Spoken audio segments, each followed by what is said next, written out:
Dashing through the snow in a one-horse open sleigh, singing all the way, bells on bobtails ring, making spirits bright.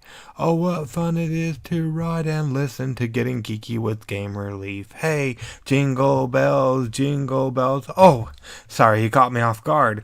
Merry Christmas from Getting Geeky with Gamer Leaf. In today's episode of Getting Geeky with Gamer Leaf, we sit down with John to talk all about Snakes and Skulls Freeblades Fantasy Miniatures, which is a skirmish game, the miniature faction launching to Kickstarter in 1 week, the 1st of January. So you'll want to hang on until after this short word from our sponsor. In fact, Snakes and Skulls Freeblades Fantasy Miniatures is one of the campaigns, I guess you will, proudly powering this episode of Getting Geeky with Gamer Leaf. Chakram Wavestalkers and Kandorian Deathmasters for the Freeblades 32mm Fantasy Skirmish game, launching to Kickstarter on the 1st of January and running for 21 days. Some of these miniatures look awesome. Well, all of them look awesome. They remind me like they came straight out of a 90s cartoon, and they're amazing. You'll want to hang on for just a moment so we can hear all about them from John, the creator, as well as subscribe to our mailing list at gamerleafgo.com so you can get that bonus content, which is a podcast, email subscriber only podcast that will be going out in about a week. So go ahead and jump over to gamerleafgo.com to subscribe to that now. This episode of Getting Geeky with Gamerleaf is also proudly being powered by Syther Gaming with Overbattle, the all-war game for your tabletop. It's a 4X war game. It's huge. I saw them play on the Unfiltered Gamer live stream on Facebook a while back ago, and they'll be launching their Kickstarter campaign on the 19th of March. So make sure you go ahead and follow them along for the ride over there on the Facebooks.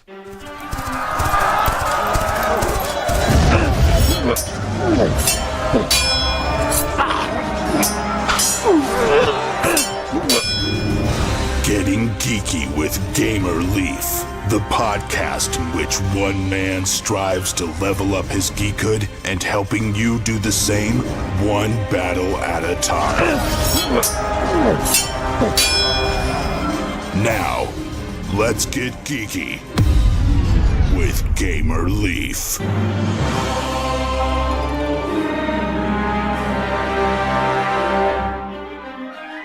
The Chakram originated as outcasts of the Empire who were exiled or fled to the archipelago.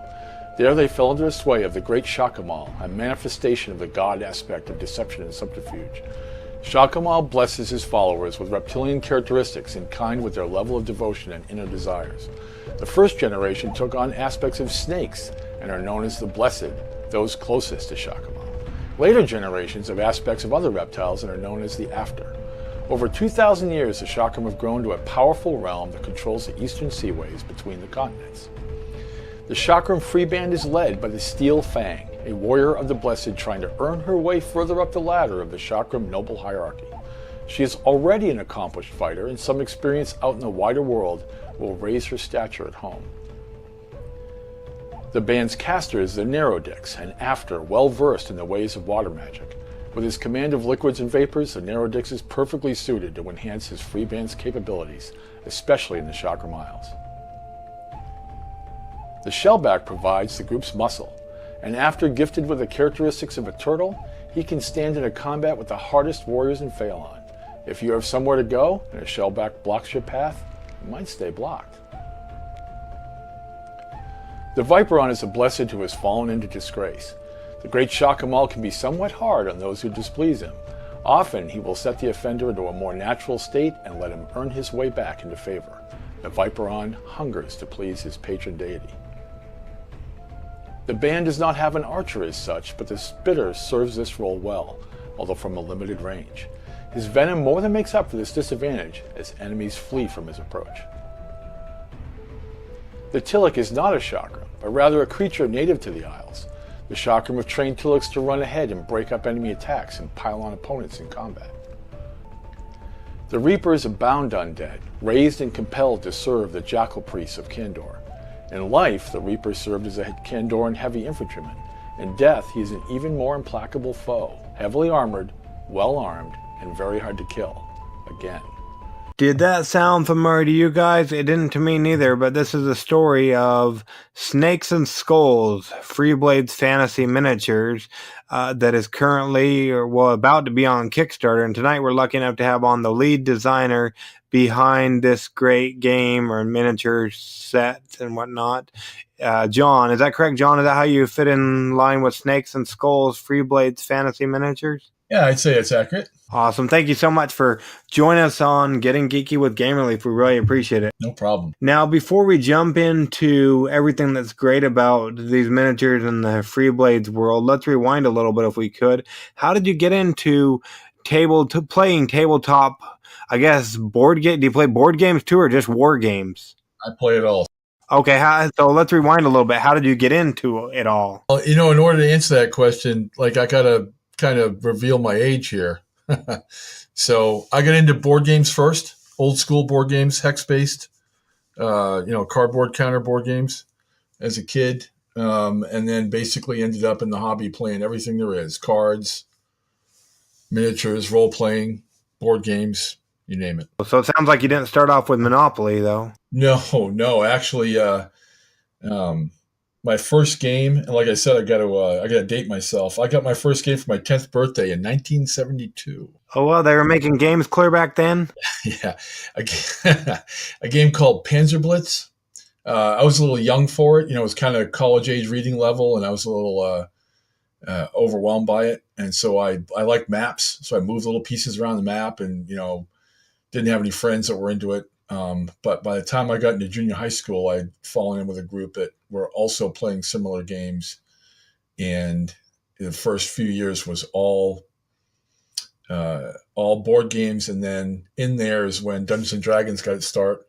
And we started, not the very first year it came out, but pretty close, playing that. So early on, it was board games and RPGs. Now, is it just war games today, or are you still playing everything? I play a little bit of everything, but I would tell you that I've the balance of my time is spent with miniatures games, skirmish miniatures games. What's your favorite miniature skirmish game? Besides mine? Yeah, of course, yeah.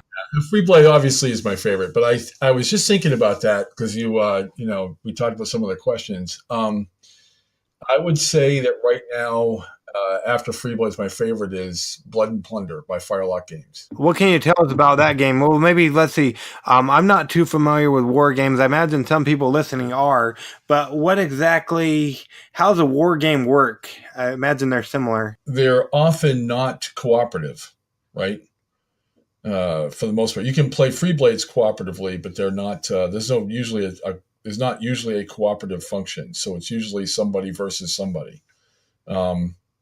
In Blood and Plunder, for example, it focuses on the golden age of piracy. So you're either pirates or privateers or somebody's navy trying to run pirates down.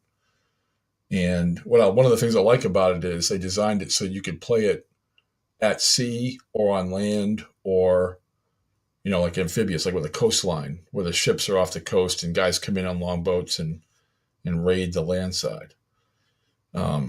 But these skirmish games, just like ours, have a high role-playing content to them. In the same way, if you're playing a traditional role-playing game, you've got your character, you're one-to-one with your character, and you both have combats eventually. Most role-playing games end up in a fight somewhere along the way, and also interactions with non-player characters. And a lot of game masters like to have the role-playing game be more about the interactions with the characters and the non-player characters and the fight. And the skirmish games are the other way around. There's less interaction with the non-player characters and more combat. But I think both sides would recognize what's going on in these things in a fundamental way. If there's one thing you could do to enhance Blood and Plunder, what would that be, John? Oh, okay. Well, it's interesting because a friend of mine helps that company. He makes the parts that go with the ships that they make, the pirate ships. Oh boy. Well, hopefully he's not listening then, huh? No, no, I hope he is actually. Oh, okay. Well, hopefully he is. He's also a Freeblades player, so he's okay. There you go. I'm not 100% sure that if I was something I was going to enhance the game, I think that somebody who's just trying to max out would be better off at sea taking a ship full of musketeers, guys with muskets, as opposed to a lot of cannon. But you'd expect, being in a pirate game, that a ship with cannon would dominate ships that were just a boatload of guys that were shooting.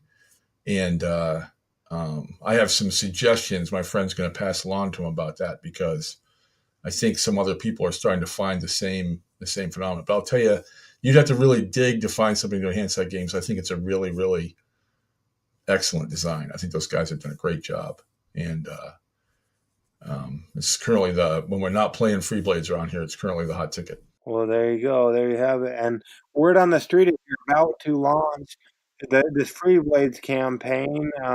So what can you tell us about, let's start with just the Freeblades world and the skirmish game that is Freeblades. What can you tell us about that in case somebody hasn't played it yet, like myself? Freeblades is a 32 millimeter fantasy skirmish game. That means the models are, if they represent a normal sized human, they're 32 millimeters tall, a little over an inch, inch and a quarter, whatever that is.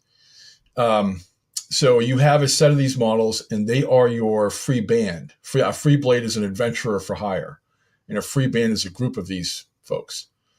And so it being set in a fantasy world that we've designed, a role player would be really familiar with what's going on, because a free band is basically a role-playing party. There's a leader and a caster and some heroes and some followers. There's folks in there with thief-type skills and cleric-type skills and mage-type skills. I mean, you'd really recognize it if you were somebody who played a lot of role-playing games. And that's deliberate, We have our own world called Phaelon. You can look at it and drive around it on our website in terms of finding out who the different players are, the different kingdoms and races. And a player of Freeblades acquires a group of these models and competes with other free bands for, to try to win the game, to try to accomplish the mission. There's 20 missions in the rule book, 20 scenarios, and the players sit down and decide which one they're going to play. And they're mostly adventure based, rescue the prisoner, stop the demons from coming through the gates, grab the treasure, kill the beast that's terrorizing the countryside. And so they compete at, those kind of role-playing adventure type activities. Okay, so do they compete in solving the adventure? They're still non-player characters, or does somebody be the good guy and somebody be the bad guy? There's both. Yeah. Some of the scenario, like in one scenario, there's a sorcerer and his minions who are terrorizing the countryside, and they are the bad guys, and the players are trying to put them down. And they can play that either way. They can play it cooperatively, where there are a couple of characters each, and they're a single free band party, or they can be two of these parties trying to be the first one to put them down. It's really up to the players whether they want to play that competitively or cooperatively. That sounds pretty cool. Yeah, we were in our household, we're not too into all of the co-op. We much prefer to go at each other's throats, even though that means I end up losing most of the games we play, unfortunately. So when you sit down to play Freeblades and whatnot, so you're just going through the different adventures, and you said most of it's focused on the war or the different parts of that. How does battle then look in Freeblades? Oh, I think it's pretty similar to the experience a role-playing character has. Our combat system is a little different, where a lot of games use a single die type to resolve an activity, like a D20. Our characters' skills, as they advance, the die they get to roll gets bigger, gets more faces.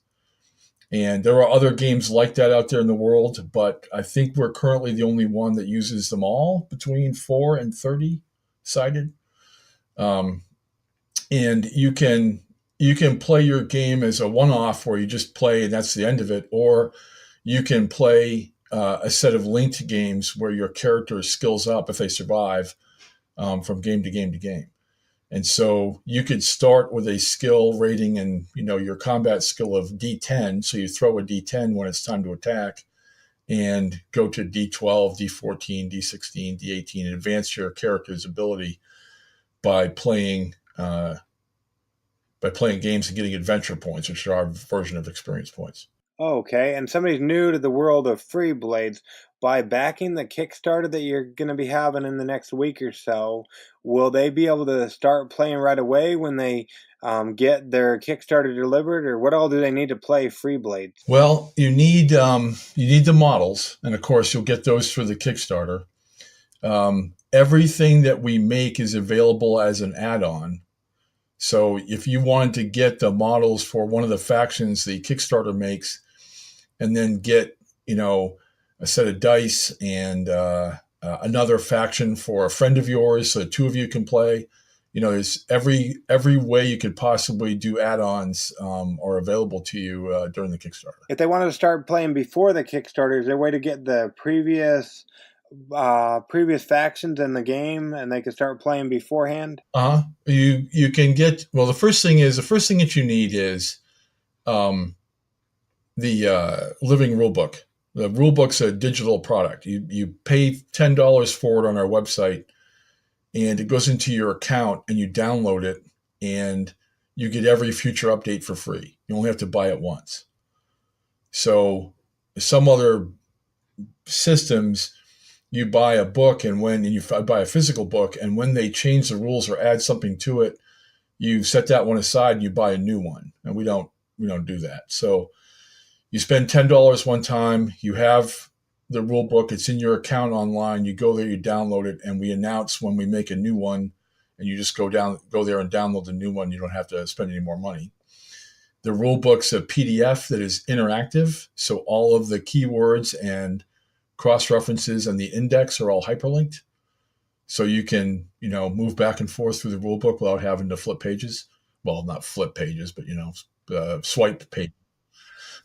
So it's proven very, very popular. It's one of the things I think we're proudest of. It's just how popular that is with our fans, because I think a lot of people are kind of getting a little worn out over, having to constantly buy rule books all the time. So do the rule book change a lot then in war games? Yes. Well, it really depends on the company. I mean, not everybody does that, but I think it's common enough that we certainly heard a lot of it from our fans. And so we responded by talking about the best way to support them without, making them, we don't want to sell them models. We want them to buy as many models as they want to play with and not have to spend their money on rule books every time they turn around.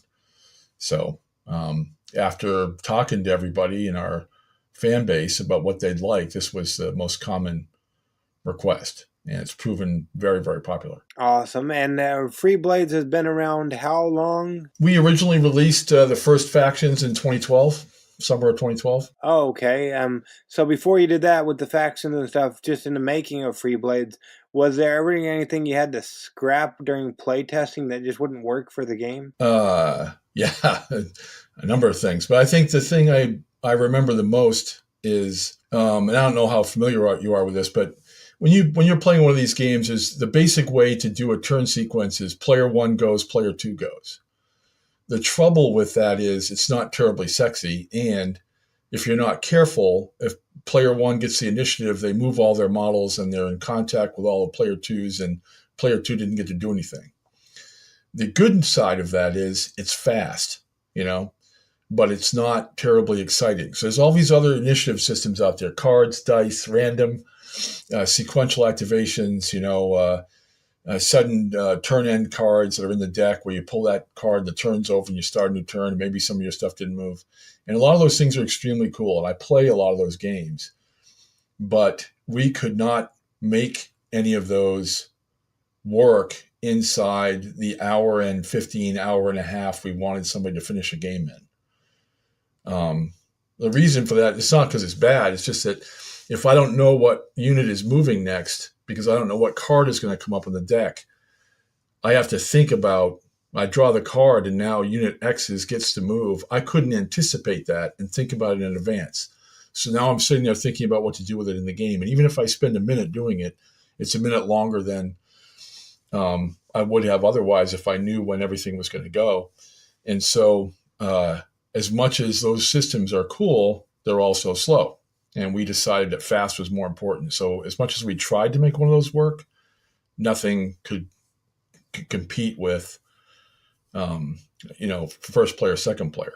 So what we did instead is we put a set of reactions the second player could do while the first player was moving, so they weren't stuck sitting there doing nothing and just reacting to, not even reacting, getting pinned by the first player. And it seems to have worked out pretty well. And you said an hour to hour and 15 minutes is how long it takes to play round of Freeblades? Yeah, we'd like somebody to come into a game store and play 2 games of Freeblades for every 1 miniatures game everybody else gets in. That's our goal. Oh, wow, that's pretty good, because usually they take quite a long time. I go into one of those game stores, and it seems like those people might have been there all day. Yeah, it depends. I mean, it really depends on which game it is. There's some games out there that are can be played in an hour and 15 hour and a half. It's not typical. Yeah, so that's pretty cool. And how many factions have you come out with since 2012? 12. 12. 1-8, let's see, 20. Wow, so you're pumping them out, it sounds like.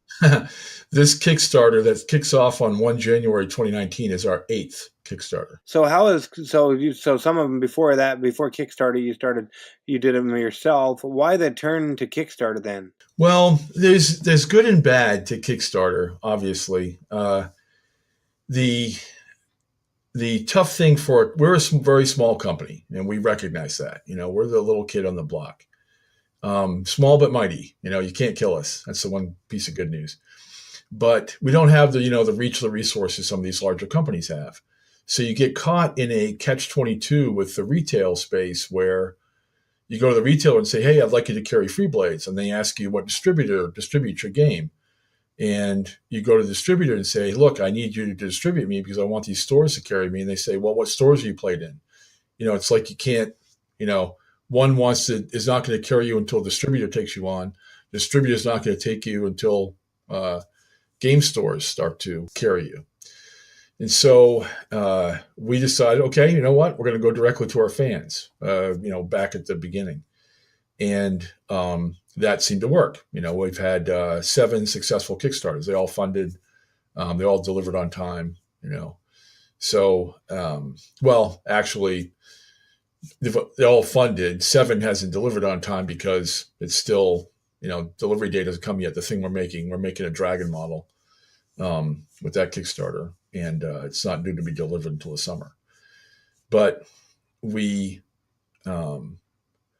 changed our business model and started going to stores, something we will still do and are doing all next year, and putting on a game day of Freeblades in somebody's store space. And if it catches on, then the retailer, buys into carrying Freeblades in their store, and then we can go to the distributor with that.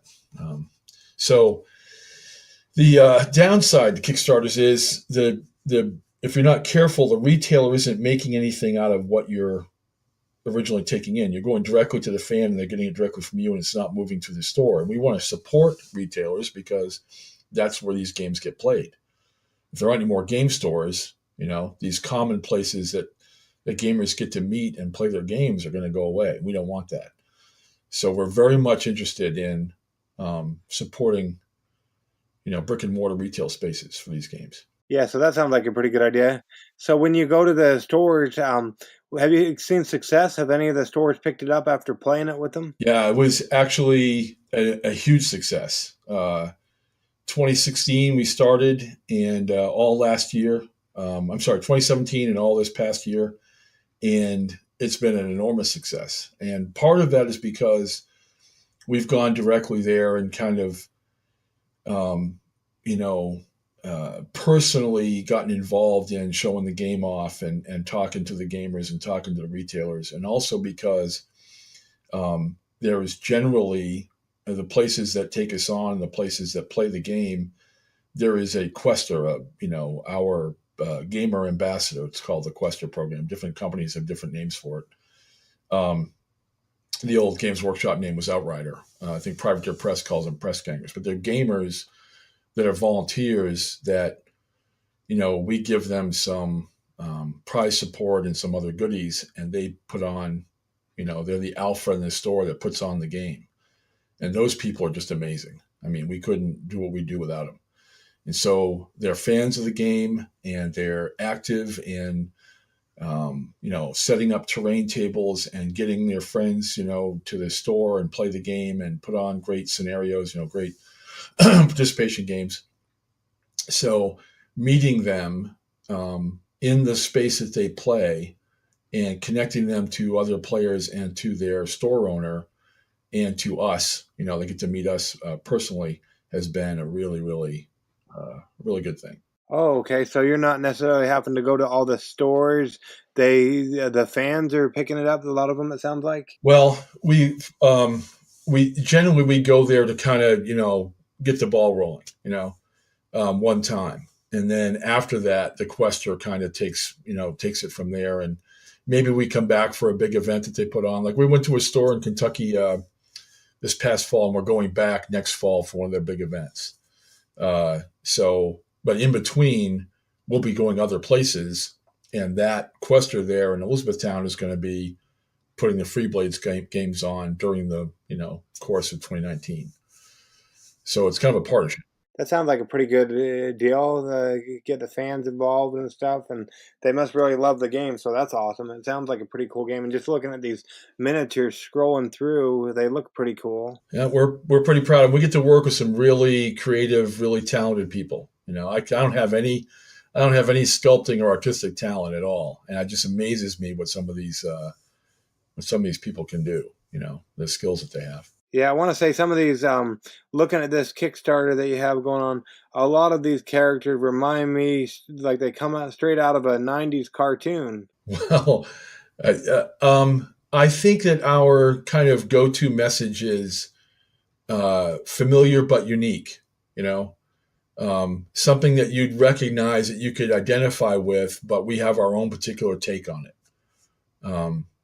We don't have elves in our background, but we have a couple of races that would be, that fill that same space, that do the same things that traditional elves do.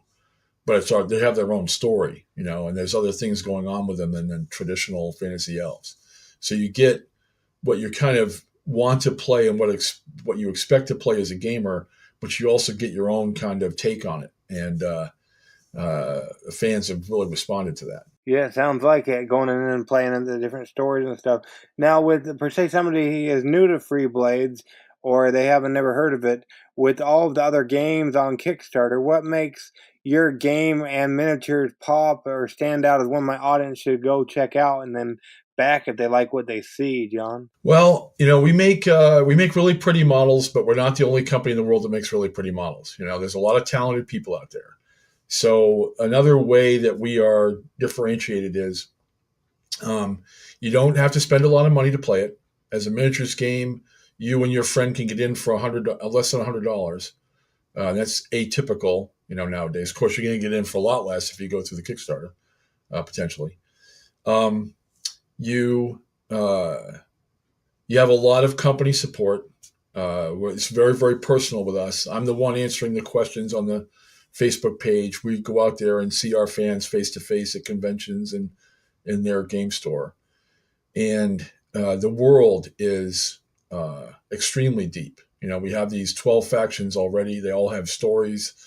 We talk about the characters in them and tell stories about them and weave that into what's going on with the game, month to month to month. And the fans that we have really respond to that.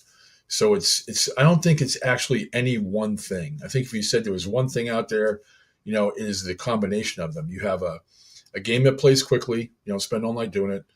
You don't spend a lot of money doing it. The models are beautiful. They're made by some very talented people. There's a nice, strong background that you can identify with. The company's going to be with you, respond to your needs, talk to you about, changes you'd like to see. And the game system itself, the dice mechanic produces some really epic results that get you to stand up from your game table and go tell your friends what just happened. And I think the combination of all those things what our fans react to. And it sounds like it's quick. Like you said before, you try to make it so they can play a couple of your skirmish games in the amount of time it would take to play a regular warrior skirmish game. Is that right? That is the intent. Yes, sir. So there you go. So that's pretty cool. So that's awesome. Yeah, and like we'll go ahead and make sure we leave links in the show notes and everything. Now, anybody that's listening or whatnot, we wanted to let you guys know that by subscribe, we're going to go ahead and we're going to move our conversation over to something for our subscribers only. So if they want to hear a little bit of secret stuff, well, not necessarily secret, but some extra information about Freeblades or some of the practices and different things about it, they can go ahead and make sure they subscribe to our email over at gamerleafgo.com. And they can be able to, if they go ahead and hurry and do that, they'll be able to make sure they get that email. And if it's already gone out, when they're listening to this, they can always send me an email at gamerleaf@gamerleafgo.com, so we can go ahead and forward that on to them as well. But before we jump on into that conversation, John, we wanted to ask you, how would people go about keeping up with you as opposed to coming there to Kansas to stalk you? You can get what everything we make online, through our online store on our website, www.dgsgames.com. Most of our fans interact with us through the Freeblades Players group on Facebook. That's just what, the majority of them. We have a Twitter, we have an Instagram, we have all the various social media. But by far, when it comes to finding out what's going on, asking us questions, asking us rules questions, posting photos of the models you're working on or the games that you're playing, most of that is on Facebook. Okay, and then you get me the links. I'll make sure I put those all in the show notes so they don't necessarily have to search around. And we'll also put a link into the show notes that they can go ahead and click on over. And if they were listening to this before the Kickstarter is live in a week, the 1st of January when it becomes live, they should be able to go ahead, and I believe it's on the top. It's on the top of the page. Actually, it's on the right hand side where it says. Well, let's see. No, never mind. Let's get this right. Okay. Yeah, the top left-hand side of the page, like I was saying, they can go ahead and it's by a heart, and it says notify me upon launch. So they can go ahead and click that, and then they'll be notified when your project goes live. So they won't have to remember to come back. It'll automatically remind them. But yeah, we wanted to thank you for coming on Getting Geeky with Game Relief with us tonight to talk all about Snakes and Skulls Freeblades Fantasy Miniatures that is launching to Kickstarter on the 1st of January 2019. We really appreciate it, John. You bet. Thank you very much for having me. No problem at all. What is this place? What is it doing here in the Leaves computer? Oh, it's Kickstarter Corner with the Leaves. So I know you guys have opened Christmas presents already, seeing how today's Christmas. But do you want to get some games for later on? I know a lot of Kickstarter games right now for this year have recently delivered, so it's like Christmas every day for us. But we want to make your Christmas special for next year. So Kickstarter Corner, you want to make sure you back these great games by clicking on our links, showing them a little support, as well as Game Relief. First on the list is Natural Selection, a fun educational board game that is suited for players of all ages. It's a game of dominance, survival, and sentience, in which you choose to be omnivores, herbivores, or carnivores. You know what I'd be. And that's how you can win. It's whoever's fittest for the tabletop, or survival of the fittest, but this is for your tabletop.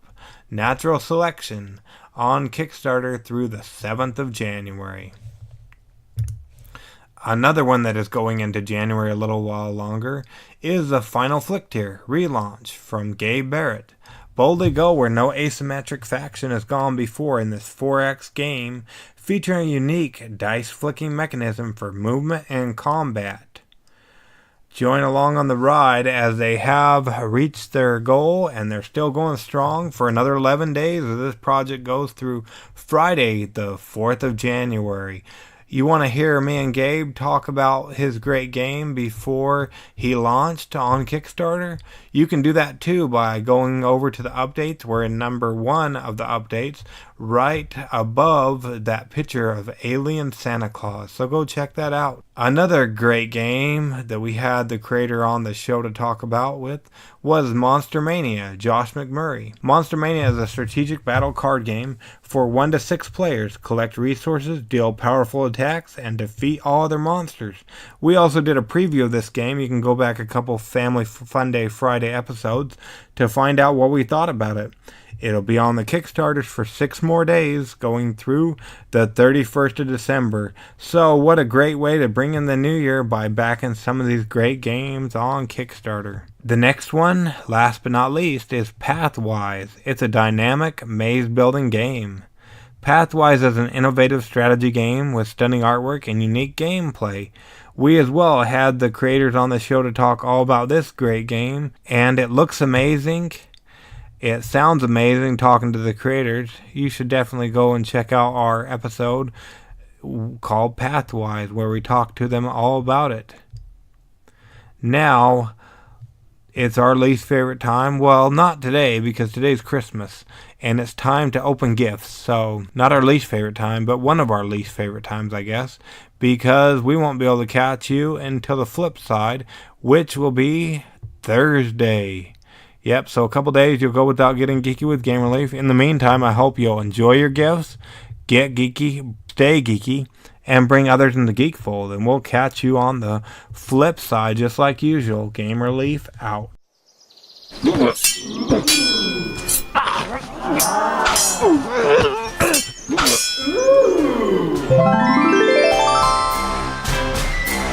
Gamer Leaf levels up.